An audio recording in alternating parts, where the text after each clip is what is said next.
एक मंत्री ने भाषण नालंदा ओपन यूनिवर्सिटी में दिया हो, रामचरितमानस का भगवान राम का सीता की धरती में पर अपमानित करना यह राष्ट्रीय जनता दल का एजेंडा है। इसकी हम बहुत भर्त्सना करते हैं और अभी तक हम इसको राजनीतिक रंग नहीं देना चाहते थे, लेकिन अब इस पर हम लोगों ने युवा मोर्चा को भी कहा है कि शिक्षा मंत्री का पुतला हर जिले में दहन होना चाहिए, करेंगे वो लोग। और जो बोल भी रहे वो भी गलत बोल रहे हैं। उन्होंने पढ़ा क्या था चौपाई, वह चौपाई है, हर कहू हरि सेवक गुरु कहू, सुनि खगनाथ हृदय मम देहु, अधम जाति मैं विद्या पाए, भयहु यथा अहि दूध पियाएं। बिहार बीजेपी के प्रदेश अध्यक्ष संजय जायसवाल एक बार फिर मौजूदा सरकार पर हमलावर नजर आ रहे हैं और इसकी वजह है दरभंगा मेडिकल कॉलेज को एम्स घोषित करने की मांग। बावजूद इसके सरकार ने मेडिकल कॉलेज के पास की जमीन को एम्स के नाम से आवंटन तो कर लिया, इसके साथ ही इसे कैबिनेट से भी मंजूरी मिल चुकी है। बावजूद इसके मुख्यमंत्री व्यवधान पैदा कर रहे हैं, बिहार के लोगों को परेशान करने की कोशिश कर रहे हैं। आप खुद सुने क्या कुछ कह रहे हैं बिहार बीजेपी के प्रदेश अध्यक्ष संजय जायसवाल। एक मंत्री ने भाषण नालंदा ओपन यूनिवर्सिटी में दिया हो, रामचरितमानस का भगवान राम का सीता की धरती में पर अपमानित करना यह राष्ट्रीय जनता दल का एजेंडा है। इसकी हम बहुत भर्त्सना करते हैं और अभी तक हम इसको राजनीतिक रंग नहीं देना चाहते थे, लेकिन अब इस पर हम लोगों ने युवा मोर्चा को भी कहा है कि शिक्षा मंत्री का पुतला हर जिले में दहन होना चाहिए, करेंगे वो लोग। और जो बोल भी रहे वो भी गलत बोल रहे हैं। उन्होंने पढ़ा क्या था चौपाई, वह चौपाई है, हर कहू हरि सेवक गुरु कहू, सुनि खगनाथ हृदय मम देहु, अधम जाति मैं विद्या पाए, भयहु यथा अहि दूध पियाएं। और इसके बाद की लाइन है, मानी कुटिल कुभाग्य कुजाति, गुर कर द्रोही करहु दिनु राति, अति दयाल गुरु स्वल्प न क्रोधा, पुनि पुनि मोहि सिखावा सुबोधा।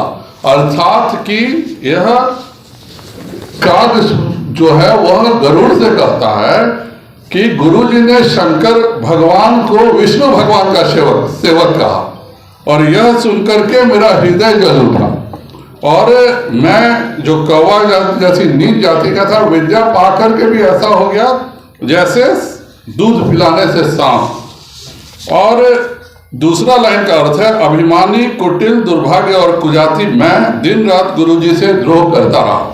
गुरुजी अत्यंत दयालु थे, उनको थोड़ा भी क्रोध नहीं आता था, वे बार बार मुझे उत्तम ज्ञान ही देते थे। अर्थात इसमें कौवा के भी ज्ञान की ही बात हुई है कि गुरुजी उसको उत्तम ज्ञान देते थे। दिक्कत है कि एक एक सेलेक्टिव लाइंस बोल बोल करके, और जिस शिक्षा मंत्री को मैं और मैं में अंतर नहीं है, जहां कह रहा है कि मैं नहीं समझ पाया, उसको जानबूझ के एक वर्ण विशेष से जोड़ने का जो ये अपराध कर रहे हैं और रामचरितमानस जैसे धार्मिक ग्रंथ का अपमान कर रहे हैं, यह बिहार के संपूर्ण हिंदू समाज का अपमान है। बिहार का संपूर्ण हिंदू समाज के बारे में पूरे देश में इस तरह की भ्रांति बन रही है जैसे हम लोग भगवान श्री राम के विरोधी हों। और इसके लिए शिक्षा मंत्री की जितनी निंदा और राजद की, क्योंकि यह राजद के प्रदेश अध्यक्ष के द्वारा हुआ है, तो राजद की भी मैं निंदा करता हूं। राष्ट्रीय जनता दल को बिहार के जनता से माफी मांगनी चाहिए। यह भगवान सीता की धरती पर, मां सीता की धरती पर भगवान राम को अपमानित करने का काम जो ये कर रहे हैं, उसके लिए माफी मांगे, नहीं तो हम लगातार उनके विरोध में आंदोलन चलाएंगे। और मैं बिहार के समस्त हिंदू समाज से अनुरोध करूंगा कि अगर राष्ट्रीय जनता दल का यह ऑफिशियल लाइन है तो संपूर्ण हिंदू समाज को जहां भी ये लोग जाएं उसका विरोध करना चाहिए। वैसे भी हिंदुओं के प्रति लगातार अत्याचार हो रहा है। आप लोगों ने खुद देखा कि दरभंगा में मूर्तियों को तोड़ा गया, दरभंगा में मूर्तियों को फेंका गया। उसी प्रकार मेरे यहाँ सुगौली में मूर्तियों को तोड़ा गया।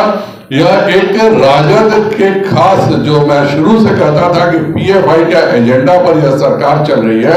यह सरकार मंदिरों को नुकसान पहुंचाने का काम कर रही है और हिंदू समाज को अपमानित करने का काम कर रही है। मैं राजद को चेतावनी देता हूं कि बिहार का प्रत्येक हिंदू आपके विरुद्ध खड़ा होगा, नहीं तो आप चंद्रशेखर का इस्तीफा लें और अपने प्रदेश अध्यक्ष को बोलें कि इस तरह के गलत बातों पे उनका सहयोग नहीं होना चाहिए।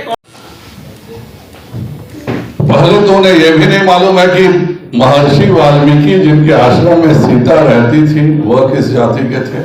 उनको यह भी नहीं मालूम है कि वेद व्यास क्या जाति में थे। अगर वर्ण व्यवस्था थी तो यहाँ पे इसी मगध पर जरासंध जी का शासन कैसे हुआ, चंद्रगुप्त का शासन कैसे हुआ, राजा चौहरमल का शासन कैसे हुआ।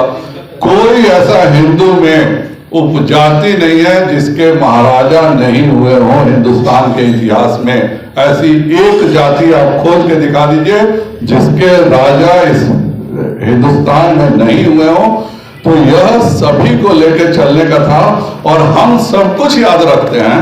भागवत गीता को हम बिल्कुल याद नहीं रखते हैं।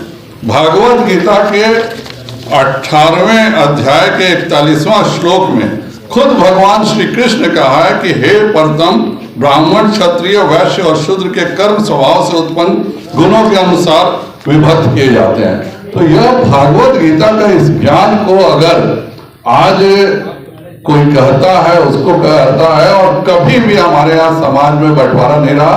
यह मुगलों के आक्रमण के बाद से यह सब विसंगतियां आई हैं और जानबूझ करके इसको उठाने का लज्जा बहुत ही गलत और कुत्सित प्रयास राजद कर रहा है। राजद की हम लोग भर्त्सना करते हैं और राष्ट्रीय जनता दल के राष्ट्रीय अध्यक्ष लालू जी से पूछना चाहेंगे कि क्या वह रामचरितमानस और भागवत गीता को नहीं मानते क्या? अगर वह मानते हैं, अगर भगवान राम के प्रति उनको जरा भी श्रद्धा है तो चंद्रशेखर को निष्कासित करें और उनके प्रदेश अध्यक्ष को माफी मांगना चाहिए।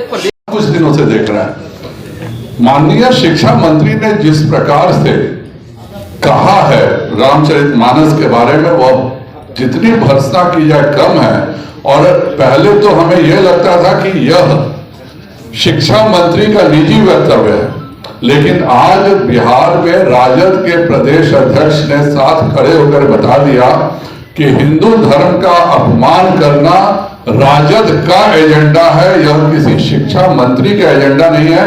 अगर प्रदेश अध्यक्ष काम कर रही है, वह जानबूझ के बिहार में हिंदुओं को नीचा दिखाने का काम कर रही है, जानबूझ के मां सीता के भूमि पर भगवान श्री राम को अपमानित करने का काम कर रही है।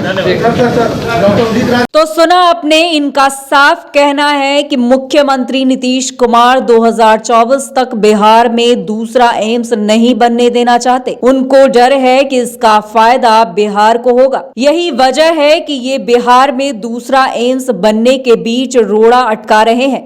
साथ ही ये तक कह डाला कि बिहार वासी से नीतीश कुमार बदला लेने में लगे हुए हैं। वहीं कहा कि पीएम मोदी के बिहार आने को लेकर इनके अंदर काफी घबराहट है। वहीं कहा कि दूसरी तरफ रामचरितमानस का अपमान राजद के नेता और मंत्री ने किया है। पूरी पार्टी मंत्री के साथ है। युवा मोर्चा हर जिले में मंत्री का पुतला दहन करेगी। बीजेपी इसको मुद्दा बनाने में जुट गई है। मतलब साफ है कि बिहार बीजेपी के प्रदेश अध्यक्ष संजय जायसवाल जो हैं वो मौजूदा सरकार पर इन दिनों काफी हमलावर नजर आ रहे हैं। साथ ही एक एक कर मौजूदा सरकार की खामियों को भी गिनाते नजर आए। वहीं आपको बता दें कि ये सभी बातें उन्होंने बिहार बीजेपी के प्रदेश कार्यालय में प्रेस कॉन्फ्रेंस के दौरान कही है। बहरहाल अब इन सब के बीच सरकार क्या कुछ नए कदम उठाती है और इस पर किस तरह इंप्लीमेंट करती है, ये तो अब देखने वाली बात होगी।